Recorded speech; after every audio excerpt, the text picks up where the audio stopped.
very sensitive, this microphone. So, oh, it's full. Um, I see a few faces that are unfamiliar to me, and I don't know if that means you're here for the first time or you've been here before, but I haven't seen you. Maybe. Are there any of you who are first time here? First time? Okay. And also with meditation, have you practiced meditation before? Yes. Yeah. Okay. So the rest of you have been here before. I know you have. And you were here last week. Okay. So what we're doing in this class on Thursday nights is it's called How to Meditate. So I'm going through the book that I wrote by the same name, How to Meditate. And so each week we're spending part of the class doing meditation, and part of the time I'm just talking about meditation, different aspects of the practice of meditation, and leaving time for questions if any of you have questions you'd like to ask. And we usually have a break halfway through for tea, refreshments, and so on. So tonight I'll start with some meditation. We'll do meditation on the breath.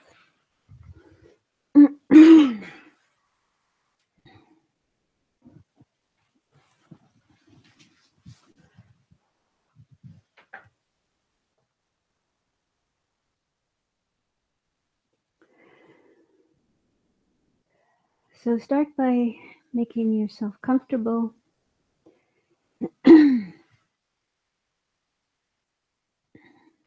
So it is important to be comfortable when we meditate. Try to find a position that isn't painful.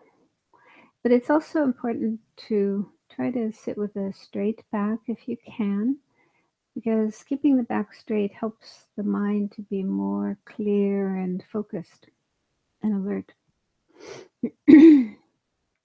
But other than the back being straight, the rest of the body ideally should be relaxed and not tense. So it's helpful to start a meditation session by just going through the body and trying to see if there's any tension in the body. And if there is, to try to let it go, relax the tension. So I'll just take you through a kind of quick body scan, going down from the top of the head and just checking the different parts of the body for tension. So if you do notice tension anywhere in the body, try to just let it go with your mind. Just focus on that point and tell yourself to relax, let go of the tension. Or you can also, imagine the tension sort of melting. Like if you put a piece of ice out in the sun, hot sun, then it melts and flows away. So try to do that with any tension in your body. Try to imagine that it melts and flows away and flows out of you.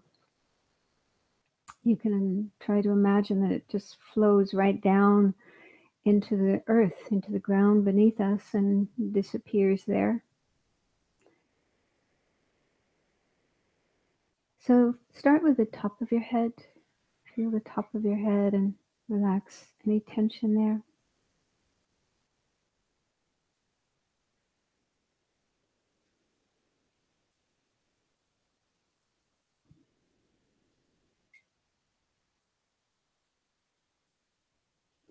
And then move down into your forehead. Let your forehead relax.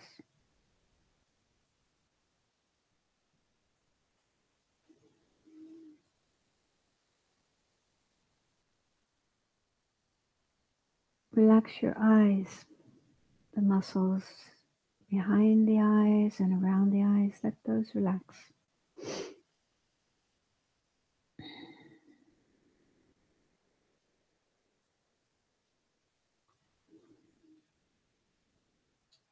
And then relax the rest of your face. So we actually have a lot of muscles in our face that we use when talking and making expressions in our face. So just let all those muscles relax. Let go of all tension in your face.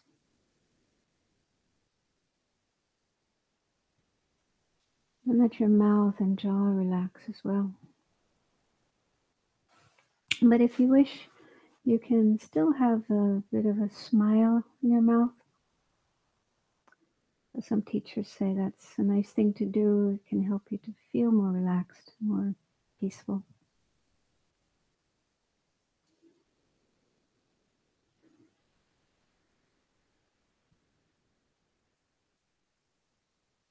And then relax the right side of your head.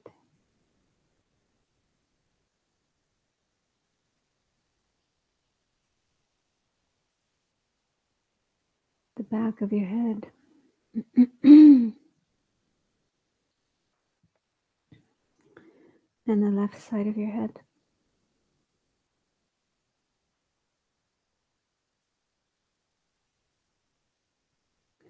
And then check to see if you can feel any sensations inside of your head. And if you feel any tension inside of your head, try to let it go, let it relax, let it melt and flow away.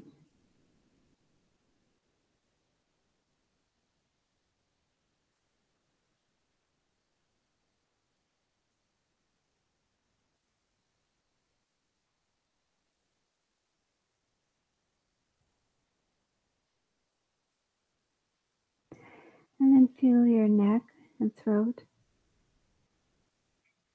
Let go of any tension in those areas.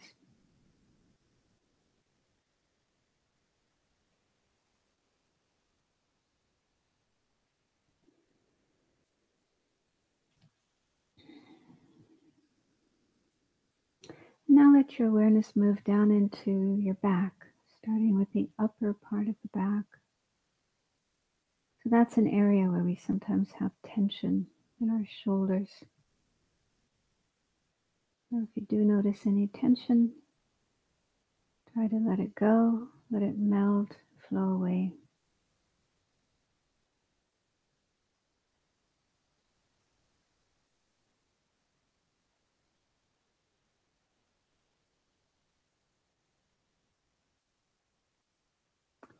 And continue to move your awareness down your back.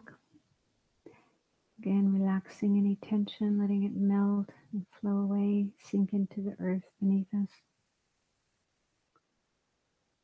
So do the middle part of the back. And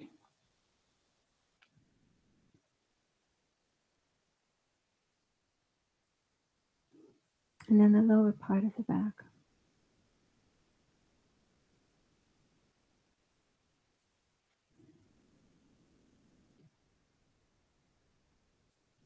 Now shift your awareness to the front part of the body, starting with your chest.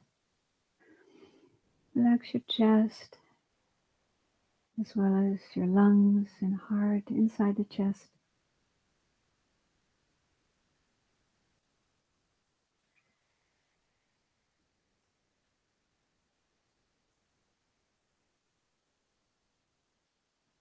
And then let the awareness move down through the middle part of your body, relaxing the diaphragm and the stomach.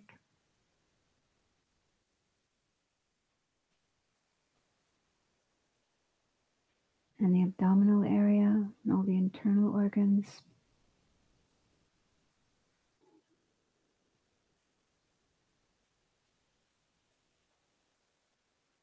And the pelvic area, your hips.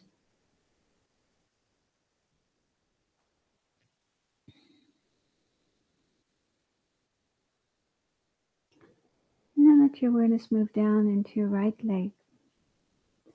Relax the upper part of the leg, the thigh.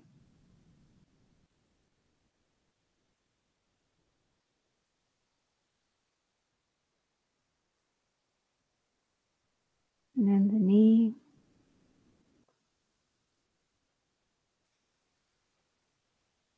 And the lower part of the leg, the calf.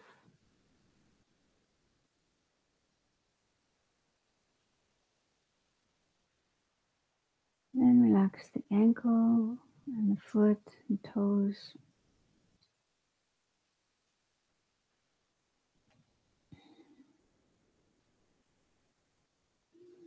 So let your whole right leg be completely relaxed. And then shift your awareness to the left leg, starting with the upper part, the thigh. And let go of any tension in that part of the leg.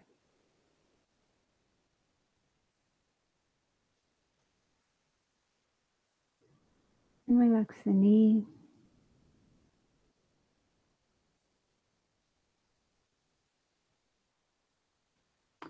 And the lower part of the leg.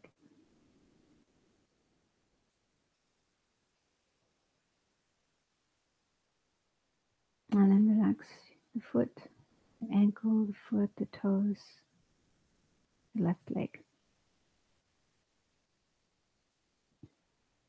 So let the whole left leg be completely relaxed.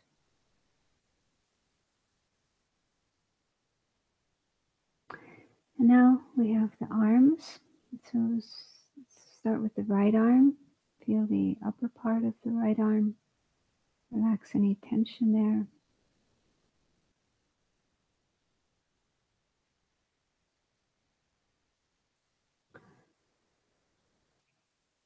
Then relax the elbow.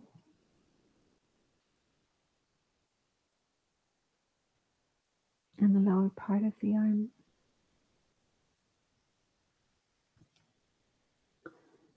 And the hand and fingers of the right arm.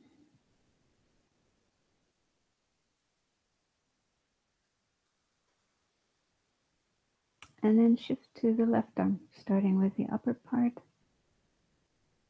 Relax the muscles, let go of any tension.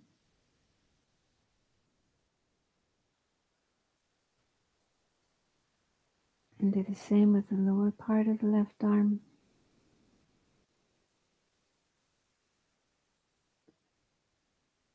And finally your left hand and fingers.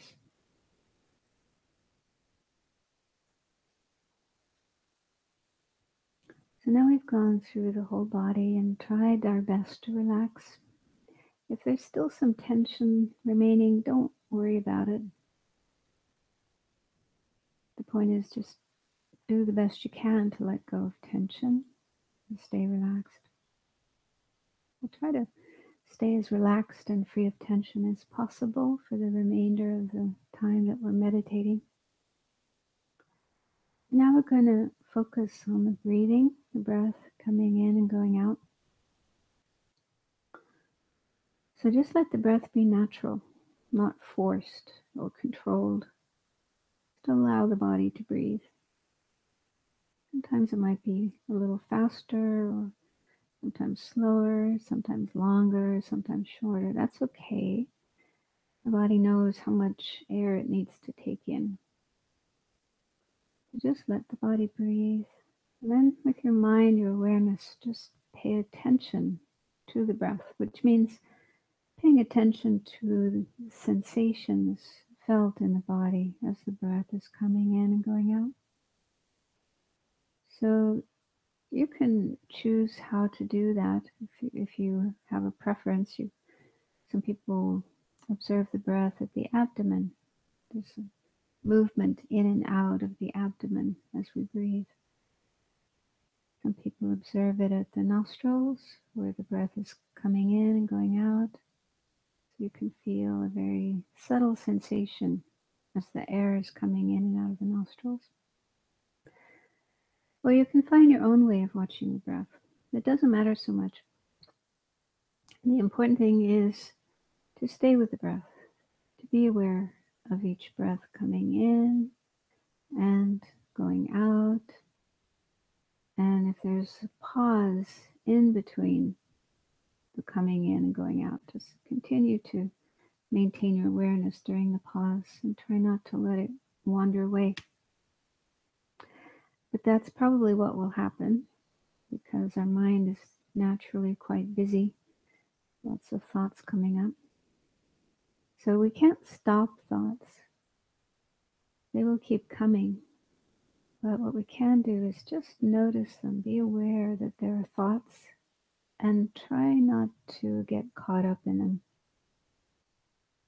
So you can say to yourself just thought or thinking, and then let it go, come back to the breath. Or if it's some other experience like hearing a sound, you can say to yourself, hearing or sound, and then let it go and come back to the breath. So all these other experiences like thoughts, memories, images, and so on, they are momentary, transitory. They only last a short time and then they pass. So they are like clouds that go through the sky. They come and they go. They're not permanent. So try to keep your mind, your awareness on the breath, coming in, going out.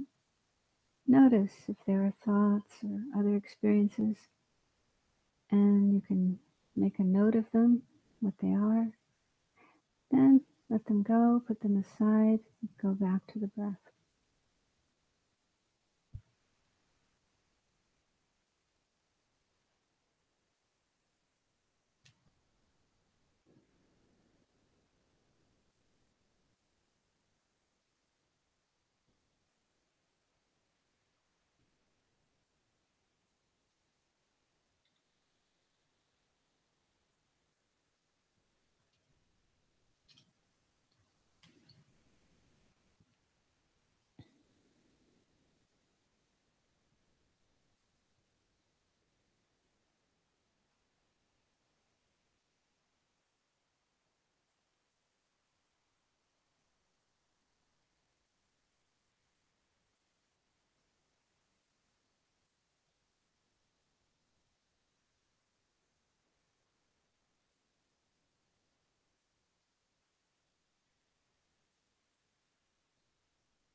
So there's just a short time left.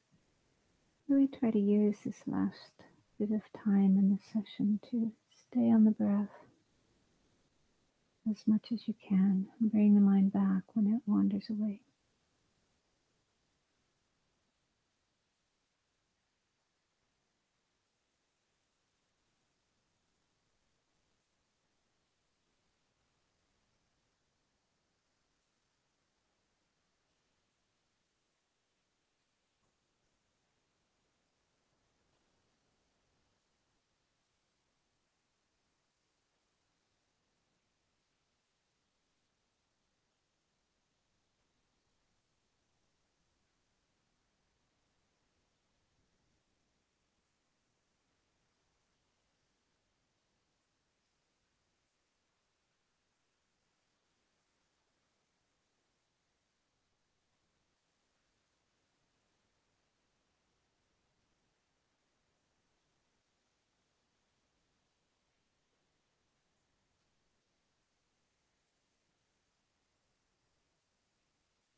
So last week in the class I about some advice for practice of meditation. And one thing I mentioned was that it's good if you can um, to practice on your own, to make meditation a regular practice, something that you do on your own. Are any of you able to do that? Yes? Yes? Good, good. Some of you maybe I'm too embarrassed to say. No. I mean, um, I guess in Buddhist centers, Buddhist circles, there is this idea that yes, we should meditate and we should try to do it every day. And but many people find that difficult. Find it difficult to do meditation every day, or they might try it for a while and be successful, but then after a while, the practice kind of falls away. They find it hard to keep going. So I don't think that should be a cause to feel bad, like beating yourself up, feeling that you are not a good person, not a good Buddhist because you don't practice meditation every day. Because I know in Asia, I mean, I've lived in Asia, and it seems to me that a lot of Asian people don't meditate, even though they consider themselves Buddhist, and they do. They have a lot of faith in the Buddha. They try to live by the Buddha's teachings, but they don't meditate. So I don't think it's necessary to be in order to be a Buddhist and follow the Buddhist path, to meditate. And if you can, it's good. That's great. But it's not like an absolute requirement. And then, you feel bad if you're not doing it and think, oh, I'm a bad Buddhist. So I don't think it should be like that. And instead, I think the ideal thing is to want to meditate, to do it because you want to, you enjoy it, you see it as a beneficial thing to do. So it's good to try to get that sense that meditation is good for me, and then try to practice it. Even it doesn't have to be a long period of time, even just 5 minutes a day or 10 minutes a day. It's still better than nothing. And see it as like mental hygiene. It's like we have physical hygiene. we brush our teeth, we wash our face, we take a shower every day. So we clean our body. We make sure that our body is clean every day. So meditation is like a practice for cleaning our mind, keeping our mind clean. and so if we can see that it's actually a good thing to do, it's good for me to do it, and then just try to make it part of our daily routine, our daily program, just like brushing our teeth. We would feel very uncomfortable if we went the whole day without brushing our teeth, right? So it'd be nice to get to the point where meditation becomes like that. It's something like we really need to do it every day. It's good for me. But again, not in a sense of pushing ourselves or beating ourselves up if we don't do it, if we can't do it. So I think it's best to try to have a balanced view. I think it's good for me and I will try to do it every day. If I can't, for some reason you're just too busy or you're sick or whatever, then okay, I'll try to do it tomorrow. And like I said, it doesn't have to be a long period. It doesn't have to be an hour or even 30 minutes. Even a short time is good. And I also mentioned that it might be helpful if you can try to do your meditation practice in the same place every day, like have a little a cushion or a chair, a place where you do your meditation practice, and you can make that a nice place. Maybe put some nice decorations. We usually put images of the Buddha, pictures of the Buddha, flowers, candle, something that makes that space beautiful and pleasant. And if you keep meditating in the same place, you might notice that a certain energy tends to build up there, and then it makes it easier when you sit there to go into a more peaceful state of mind, a meditative state of mind. I think you can probably feel that here, because here in this place, there's been lots of people doing meditation for how many years? I don't know how many how many years this place has been here. A couple of years. Yeah. So there's been many hours of meditation in this space, in this room. And so I think people sometimes just walking in here will feel, oh, this is a very peaceful place. And it's easy to calm down and feel peaceful and get into a meditative state of mind in this place. So you can do the same at home. You can, if you have a space, if you have it doesn't have to be a whole room, but even just one corner, one place where you can have your meditation seat, meditation place. You might notice that a certain feeling, a certain energy will accumulate there, making it easier for you to meditate. Um, and then with regard to the practice that we do, there's lots of different meditation practices. And we're going to be going through these as we go through the course in the book. There's a number of different meditations. So we'll be trying out different meditations in this class.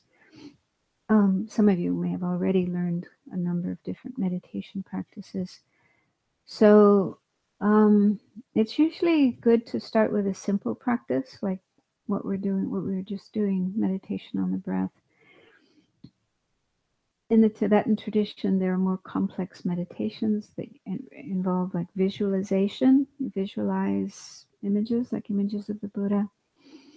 And there's also analytical meditations that involve thinking, contemplating, reflecting on certain topics or teachings that the Buddha gave.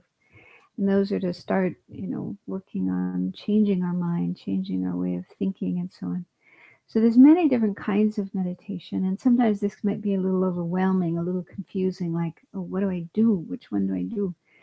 So I think it's best not to do too many from the beginning, but start off with a simple practice and then do that on a regular basis and get some feeling, some experience for that practice before moving on to other practices, more advanced practices.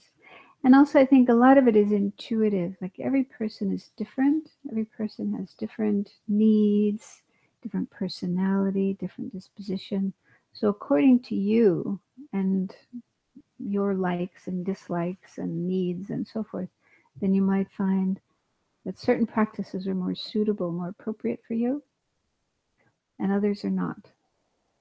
So I think we have to use our intuition and get in touch with, how I am and what's necessary, what's helpful, what works best for me, and then go according to that. Not worry so much about doing what other people are doing. So you might have a friend who's doing a certain kind of practice, a certain kind of meditation, but if you try that out, it may not feel right for you. So I think we need to um, find out through our own experience what kind of practice works best for us. And you can also do different meditations at different times. Like, for example, a lot of the meditation practices are to help deal with emotional problems, like anger, for example. If you're feeling angry, there are certain things you can do to work on your anger. Or if you're having problems with jealousy or desire, attachment. So there's different practices that are like kind of like remedies, medicine for different disturbing emotions. So that's another way of determining what practice you're doing. If you're experiencing a lot of anger, for example, then it might be helpful to use meditations methods that will help you to work on that and have less anger. Because that's the real purpose of meditation is to bring about a positive transformation of our mind and make our mind more peaceful, more positive, and not totally out of control and caught up in disturbing negative emotions and thoughts and so forth. Just to bring about a change, a transformation in our mind. So that's one reason why it is helpful to have different methods, different kinds of meditations, because you can, just like with medicine, there's different kinds of medicine for different kinds of illnesses. So, when you have a headache, you take one kind of medicine. When you have a stomach ache, you take something else. When you have diarrhea, you take something else, and so on. So you get to know yourself, and you get to know, what kind of problem might be going on at any given time, and then you would know which type of practice would be useful for solving that problem, dealing with that problem. Does that make sense? Yeah. And initially, in the beginning, it's best not to meditate for too long. Um, the reason for that is if we push ourselves to meditate for a long period of time, like we might have the idea, oh, I should meditate for an hour. So we sit down and maybe it's okay for the first 10 minutes or 15 minutes or 20 minutes, but then we start to get restless. We start to have aches and pains in our body. We start to feel agitated in our mind, but we think, no, I have to keep going. I have to keep sitting here for, until the hour is over. So that's actually not a good idea, because then you might actually make it through the hour, but then by the end of that hour, you're probably going to be not feeling very good. And you won't have such a good feeling, a good experience about meditation. So instead of doing that, they say it's better to just meditate for a short period of time and end your session when you're still feeling good. You're still feeling relatively okay physically and also mentally. You're still enjoying yourself. So it's better to do short and sweet and pleasant, enjoyable meditations rather than long, horrible, painful ones. Because if you try to push yourself to meditate longer than you're able to, you might end up having aversion for meditation. Your feeling about meditation is, oh, that's horrible. And then even just seeing your meditation cushion, you'll feel, like PTSD. It does happen. It does happen to me. So don't do that. Instead, start with short sessions and while you're still feeling okay and enjoyable, fresh. And then as time goes on, if your ability to meditate improves, then you can extend the amount of time, make it longer and longer. Um, Yeah, don't push. It doesn't help to push yourself to do longer than you're able to do. Um, it's also important to try to stay relaxed during the session. So one way to relax is like what we did at the beginning, to do a body scan, go through your body and just check if there's any tension, and try to let go of any tension so that your body is relaxed, you're feeling relaxed physically, and then try to maintain that during the session. So you might notice partway through the session that you've gotten tense again. Your body has become tense again.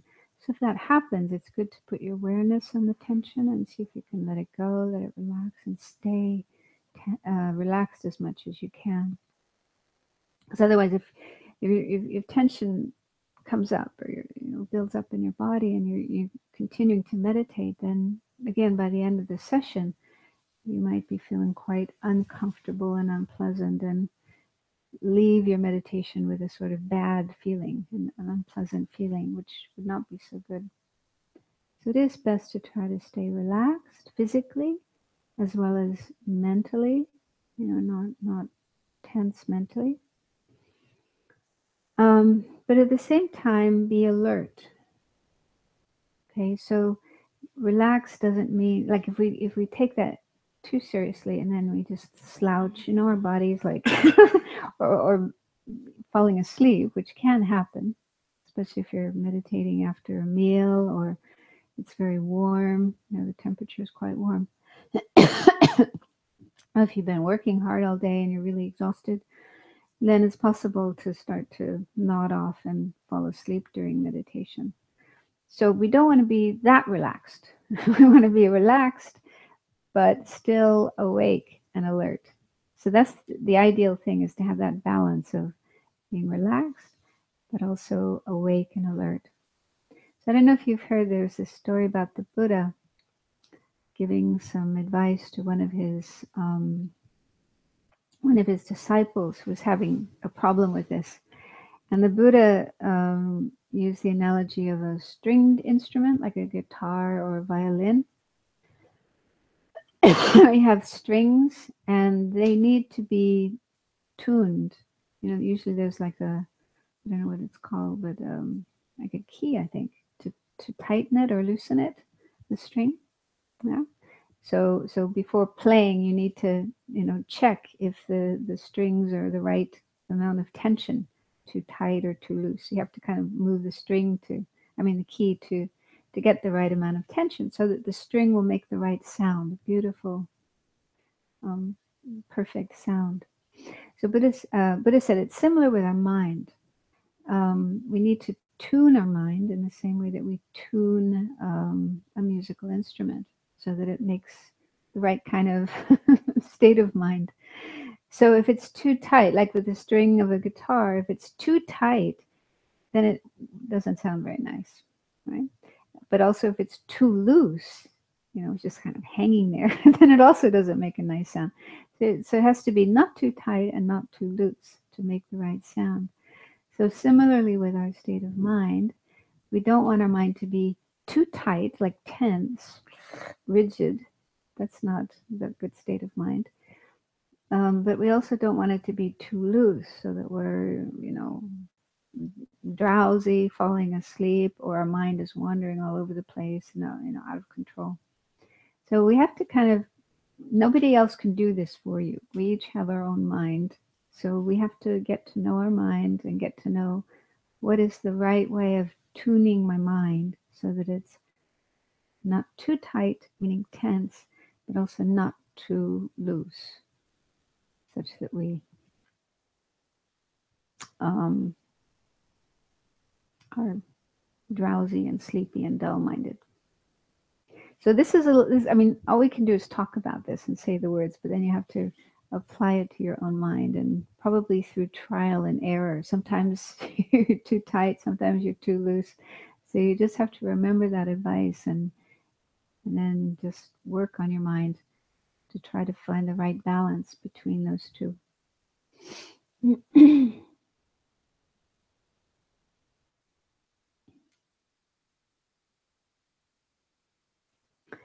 So one more thing I'd like to mention is about expectations. So the one of my teachers, Lama Yeshe, used to say to us, don't have any expectations when you meditate. And you find similar advice from other teachers, other books, and so on. So what it means to have expectations would be you might have noticed this. You're sitting there watching the breath coming in, going out, or whatever meditation practice you're doing. And there might be one part of your mind that's kind of thinking, okay, so what's going to happen? It's almost like you're waiting for some experience, something, some kind of experience to happen. Have you ever noticed that?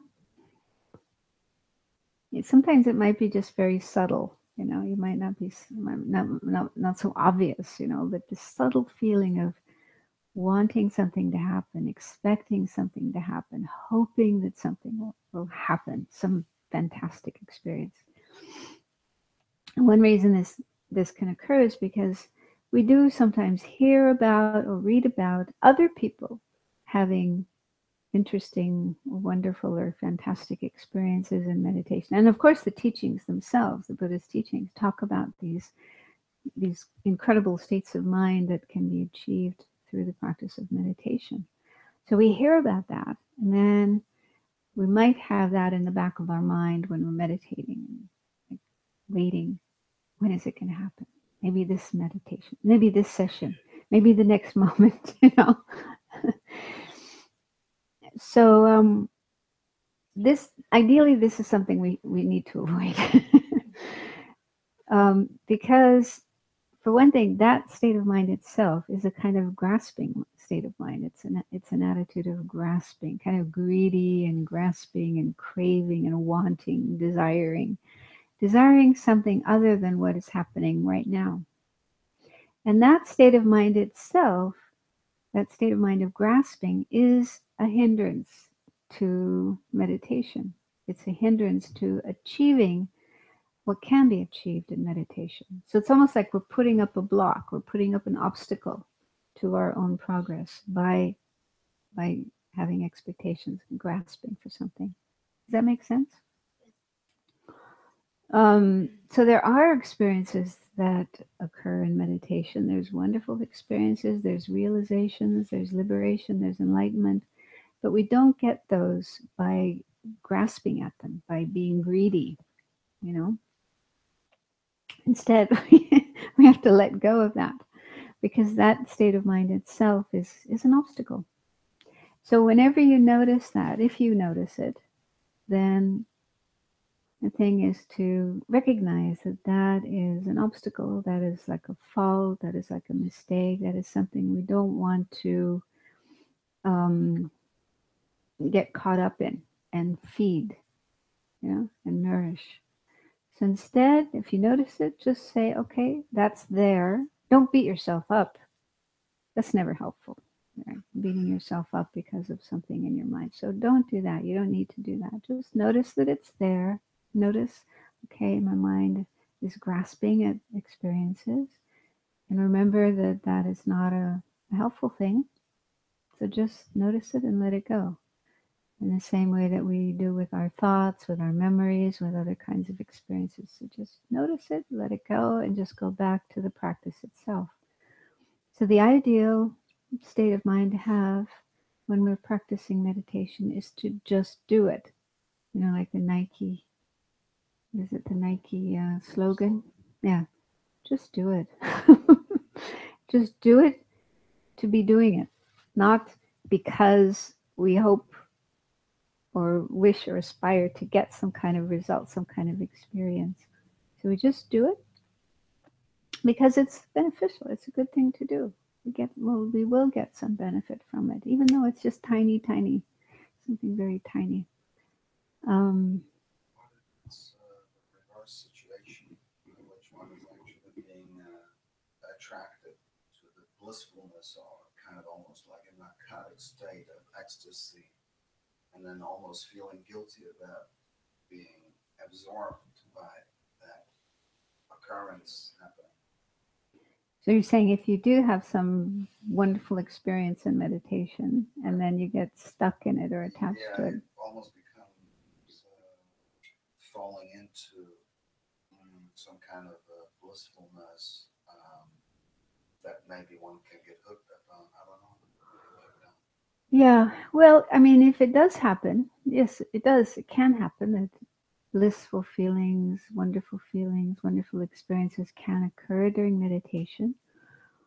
But then, yeah, you have to be on the lookout for attachment, for clinging, for craving, wanting that experience to last because it's impermanent. It's not going to last. And if you do get attached to that kind of experience and then it doesn't last, it doesn't continue, then you can get quite unhappy, upset. So this is a danger. Like Joseph Goldstein, one of the oldest, longest term Vipassana teachers. Yeah, he said that there was a time when he was meditating in India. He was doing a lot of meditation, very intense meditation, and he got to the point where every time he meditated, he felt like his body dissolved into light. It was this just blissful experience every time he meditated. So it was very nice. And then he had to leave India and go back to America to do something. And once he took care of that and went back to India, and he started again meditating. Um, and he expected that he would have that same experience again, but it didn't happen. and, and instead, he had the opposite experience. He said instead of his body dissolving into light, he said his body felt like a painful mass of twisted steel. So it was very disappointing, I'm sure. And he said but he kept hoping that he would get back to that experience that he had before. And he said for the next 2 years, he kept trying to get back to that experience and it didn't happen. And finally, he realized that that wasn't the point. The point of meditation is not to get back to some wonderful experience that you had in the past. Deal with whatever's happening in the present moment. Yeah. So he said for him that was so. Anyway, this is a Right, right. teaching on what Yeah. can happen if we grasp that. So it doesn't mean you have to push it away or ignore it or get out of here. I don't want you. That kind of thing. So let it be, and you can enjoy it, but try to enjoy it without attachment. Right. I mean, I'm an extremely mental person. I just get this maybe fixated idea that one should not lean too much into the one thing and on the other not having aversion to the other side, but because the state is so extremely pleasant and such a fantastic change from this torturous world. It's like a therapeutic flush that one needs in a way. I feel also there's a benefit. Sure. Yeah, and they I don't do. know. No, no. I mean, that is one of the benefits of meditation is that we do, in particular, they talk about shamatha, calm abiding, when we're following that track of attaining calm abiding, which is a single point of concentration, that as our concentration increases, we have more and more bliss, physical and mental bliss. And that's it's actually a beneficial thing because then you want to meditate. You want to stay in meditation instead of running away from it. But the trick is to be able to experience it and enjoy it without grasping an attachment because it's not the point. The point of meditation isn't just to experience bliss. In Buddhism, anyway, maybe other traditions, but in Buddhism, the real point of meditation is to transform our mind, and the way that our mind transforms is mainly through wisdom, through developing the wisdom that sees the true nature of things. So we do want to develop concentration, which has all these blissful side effects, but then use concentration to develop wisdom, the true nature of things. And that's the thing that really wipes out all of our suffering and the causes of suffering. But they do say there is the danger that when you get concentration and you get this bliss, that you can just get stuck in that, absorbed in that, and not want to go any further. Right. So definitely, people do fall into that trap. And So yeah, mindfulness. Sorry for being so inquisitive. but mindfulness is that equated with the vipassana or shamatha? Well, that's a tricky question because the term mindfulness actually has many meanings, not just one meaning. So it has different meanings in different contexts. So in Vipassana, like I don't know if you're talking about like the Theravada, the current modern day. I'm just thinking about concentration that's defined as mindfulness or No, concentration is not mindfulness. There are two different mental factors, two different states of, well, not two different states of mind, but two different mental factors, two different aspects of the mind. Mindfulness is necessary to develop concentration because it in the context of developing concentration, mindfulness is explained as remembering your object. Because when we develop concentration, we have an object that we're concentrating on. Like it could be the breath, it could be an image of the Buddha, it could be a mantra. So there's an object, and you're training your mind to stay with that object, come back to it whenever it wanders away. So the role that mindfulness plays there is to be aware. Is my mind on the object, or has it gone away somewhere else? Okay, and bring it back to the object when it has wandered away. So it's non-forgetfulness, because the real meaning of mindfulness is memory, remembering, remembering. So in the context of developing calm abiding, it's remembering our object, remembering what I'm supposed to be doing, instead of getting lost in fantasies and daydreams and so forth, but remembering, okay, I'm trying to develop concentration, and this is my object of concentration, so I need to stick with it and then come back to it whenever it wanders away. But in the context of Vipassana, at least the modern contemporary kind of, it has a somewhat different, a little bit different meaning. Yeah. So let's take a break at this point for 10 minutes and we can come back and do some more. Thank you. So there's some tea and snacks upstairs.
Let's do another session of meditation, and you can try to incorporate what I spoke about earlier, um, about not having expectations.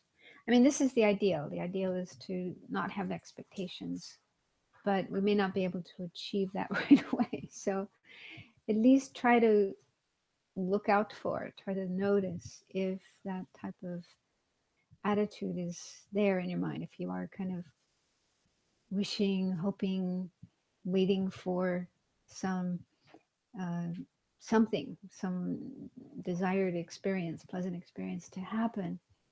So if you happen to notice that in your mind, then just be aware that that is this kind of attitude, and it's not helpful. It's actually a kind of hindrance to the practice of meditation.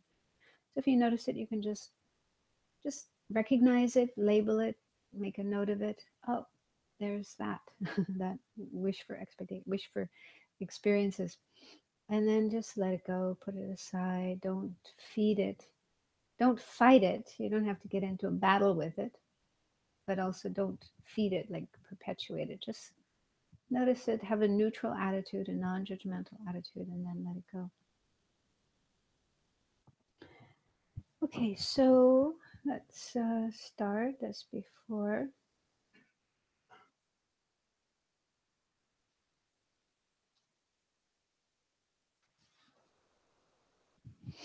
So make yourselves comfortable, but if you can, keep your back straight to let the mind flow in a more clear way so that it's more clear and focused. And also try to keep your body relaxed, not tense.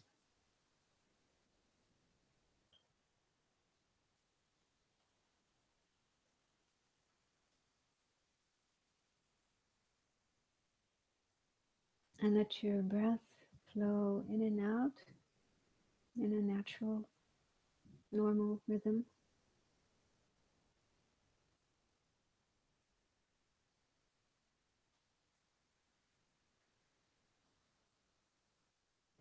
And one other thing that's helpful when meditating as a way to prevent sleepiness or drowsiness or dullness is to keep the eyes open a little bit rather than completely closed. Because if we close our eyes, then it's easier to start to become sleepy, and you can even start to nod off and fall asleep when we're meditating, and we want to avoid that if possible. So to prevent sleepiness, it's good to keep the eyes open a little bit, and you can have your eyes looking down onto your lap or the floor in front of you. So in that way there's a little bit of light coming in, and you're not looking around and seeing things that might distract you. So try to do that, but if it's very difficult or uncomfortable, it is okay to let the eyes close. Just try to avoid sleepiness.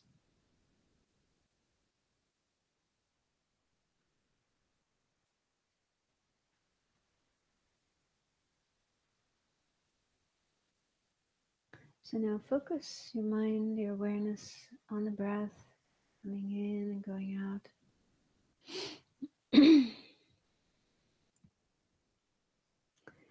And do your best to stay with the breath.